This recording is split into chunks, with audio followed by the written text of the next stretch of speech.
నూతన సంవత్సరం వాగ్దాన సందేశాన్ని బట్టి నీ కొందనాలు.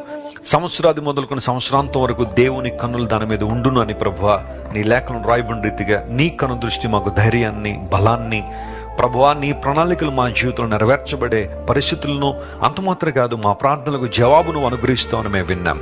ఈ వాగ్దాన సందేశాన్ని ఎంతమంది అయితే మా ప్రియులు విన్నారో వారందరినీ బలపరచండి. 2025 సంవత్సరం వారందరి జీవితాల్లో ఆశీర్వాద సంవత్సరంగా ప్రభువా వారిని సేవలో వినియోగించబడినట్లుగా అభిషేక సంవత్సరంగా ఉండినట్లుగా మీరు సహాయం చేయండి.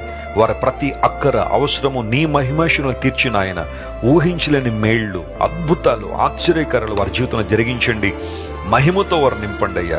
నీ మహిమలో, నీ ప్రభావంలో మా ప్రియులు మరింత గొప్పగా వాడబడ్డానికి ముందు కొనసాగడానికి సహాయం చేయండి. మా పట్ల నువ్వు కలిగిన ఉద్దేశాలను బట్టి, నీ కృపా వాత్సల్యతను బట్టి, కృపా సమృద్ధిని బట్టి నీకు స్తోత్రాలు చెల్లిస్తూ యేసుక్రీస్తు వారి శ్రేష్టమైన నామం పేరిట అడిగి వేడుకొనిచున్నాం తండ్రి.